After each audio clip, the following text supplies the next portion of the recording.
It's Tuesday, December 22nd. Welcome to Market Foolery. I'm Chris Hill. With me from New York City, it's Maria Gallagher. Thanks for being here. Thanks for having me. Happy almost holidays. Happy Merry Christmas. Yes. We've got luxury retail to talk about. We've got a CEO in the spotlight, but we're going to start with the deal of the day. Sportsman warehouse is being taken private. Great American Outdoors Group, which is the parent company to Cabela's. People are probably more familiar with Cabela's. So Great American Outdoors Group is buying Sportsman's warehouse at $18 a share, which is about 40% higher than where the stock was trading yesterday. There's still a little bit of gap right now. The stock's trading at about $17 and change, but this looks like a good deal. Yeah, it's pretty interesting. I hadn't been familiar with Sportsman Warehouse as someone who is not very outdoorsy growing up in New York, but it has 112 store locations. It has product offerings for fishing, camping, hunting, boating. And so this merger seems like it's really logical. It will get to expand its product offerings. One of the other companies owned by the Great American Outdoors Group is Bass Pro Shops, which is a company I had heard of. They have premier hunting gear as well. They can get more boats and ATVs, as well as they have different conservation efforts. The Great American Outdoors Group is one of the leading conservation movements. So they protect wildlife, they introduce people to nature, they work with legislation. And so it's kind of a cool merger, I think. Johnny Morris is the head of the group, and he actually founded Bass Pro Shops in 1972. And so I think it's a really interesting group that I hadn't been super familiar with, and is one of those companies that, because it's not necessarily focused in cities, sometimes it might be overlooked. It's also great to be talking about a retailer, still in the mix of things, still viable, being taken private, obviously, but you think back on how many retailers we saw. I don't want to use the word niche, but certainly let's call it specialized, because Sportsman's Warehouse has its category in the same way that Sur La Table has its category for kitchen goods and that sort of thing. And Sur La Table didn't make it. They're going into bankruptcy, and we've seen so many retailers really take that hit this year. So it's nice to see a business like this continuing on into 2021. Yeah, and it's interesting because they've actually done really well this year, and I think it's helped in the way that people are going more outside and you don't have as much to do. So camping is more of a social distance activity, fishing, all of the things that are kind of right within their wheelhouse. And they also own a nature resort. The Great American Outdoors Group also owns Big Cedar Lodge in the Ozark Mountains in Missouri, which hopefully as things get to open up, people will be able to go back to that. And so I think it's kind of this really interesting niche, and they have a community center as well. So through Bass Pro Shops, there's something called the bragging board. So people can share their victories, hunting and fishing and camping and things like that. So they really operate in this kind of cool niche that has been really propelled, with people having more and more incentive to be outdoors, socially distant. And then they also have this kind of community that helps keep it strong. So I think it makes sense. And I think it's going to be a strong merger for both of them. Although you just touched on something with regards to the stock that I do think is interesting, which is that Sportsman's Warehouse, obviously it's having a great day. It was having a good year. 2020 was good for this stock, even before the big pop that we're seeing today.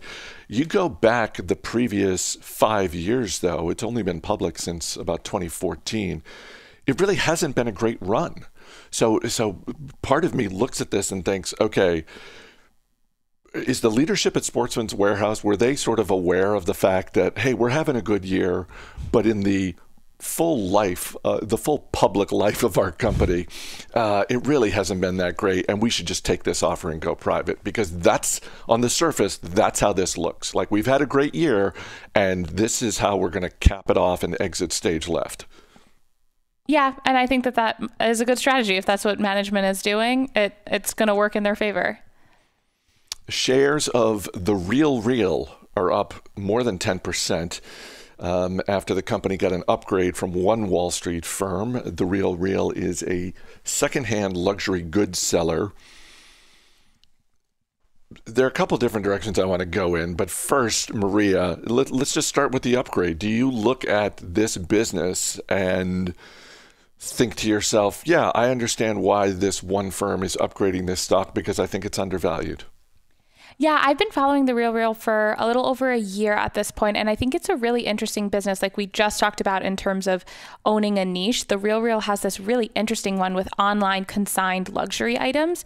And so you have a lot of different online marketplaces for different needs. But in the way that I think Etsy has really carved out this niche in terms of handmade, online luxury is a niche that really only The RealReal serves, and a lot of the buyers and people who want to get the clothing need it to be authenticated because it's these top tier brands, and so it's not something that anyone can just kind of start up and do and make it really easy. And so there are lots of different online retailers, kind of like Poshmark or different thrift stores, but this is the only one that really specializes in luxury. And so I think that that makes it kind of more interesting than I would think, because it's the higher order volume brands anyway. And then it has this kind of distinction compared to other online retailers. You make the comparison to Etsy. Etsy's about a $25 billion company. The RealReal is just under $2 billion. I'm not going to ask you, well, when is this going to 12x and get to the size that Etsy is? But I guess I look at a business like this, and one of the questions that comes to mind is, how big is this addressable market? I understand the value proposition for consumers with something like Etsy better than I can understand it for something like The RealReal. Yeah, that's a really good point. And so the thing that's pretty interesting about this is that it's really opening up the ability for more people to get into this consigning luxury market. And so it does have more of a niche addressable market, right? It's people who want to upgrade and get things that are higher quality and known brand names. But those names have kind of this long-term staying power. So it's also interesting in that way, where it's names that you'll be familiar with, like a Prada or Tiffany's or Gucci or Chanel, things that will probably they have brands with staying power. And so it kind of is opening up this opportunity for more people to get the ability to purchase these at a more reasonable price. And you already know the quality of the goods most times when you're purchasing it. So I do think it's a bigger addressable market than you might think it is, because it can just kind of draw more people in that maybe wouldn't go into a Chanel or a Prada on their own. Is this a stock you own, or is this just on your watch list at the moment? It is a stock that I own, yes. I've owned it for a little while. Last thing, and then we'll move on. One of the things that Etsy has done a good job of, particularly over the last, let's call it 18 months or so, is investing in their platform for sellers, because while it's natural to look at Etsy through the lens of consumers, Etsy has to, in order for that business to work and for the stock to reward shareholders, they got to make it work for the sellers as well. What, if anything, can you tell me about how The RealReal is making similar moves? Because again, they got to make this work not just for people like you and me who might be looking to buy something. They got to make it work for people who are looking to sell.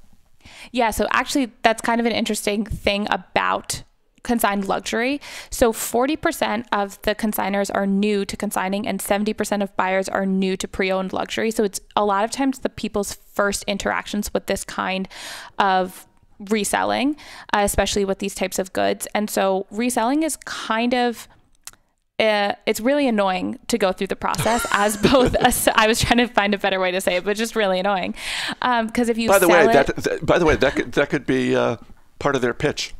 It is. Like I'm sure on some level, maybe they're not using those exact words, but that's probably part of the pitch they use when they're trying to bring in more sellers. It's like, come on, this is kind of annoying, and we're going to make it less annoying.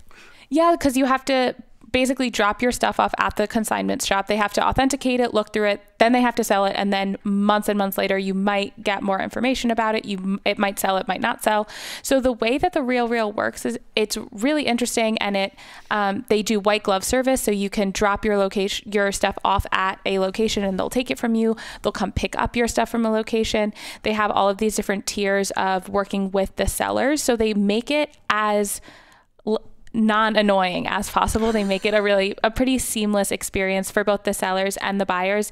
And it goes through a pretty rigorous consignment process so that you believe that it's all authenticated. So you can trust them. And that's a really big part of the value proposition, is that you can trust that those brands you're getting are not going to be knockoffs that you could find on the New York street corner for like $5. Last week on Motley Fool Money, we did our year in review. And one of the things that Ron Gross and Jason Moser and I talked about was our respective picks for CEO of the year. Jason picked Eric Yuan from Zoom Video. Ron picked Mark Benioff from Salesforce.com. I talked about Kevin Johnson from Starbucks. Who gets your pick for CEO of the year? So I came in with two. So my first pick... Well, because I think there are two different classifications, because you have a group of CEOs that have done well while their business has done well. And then I think there's a group of CEOs that were really poorly hurt by the COVID-19 pandemic and have still done well for their employees and for the world at large. So I have two different classification systems. Two categories. All right, go for it. So my first category is companies that have still done well. My pick is Ajay Banga, who is the CEO of MasterCard. And he did actually make the Fortune list of best CEOs of 2020. He's been at the helm of MasterCard for over a decade, and this is his last year. He'll be turning it over to Michael Maybach at the end of 2020.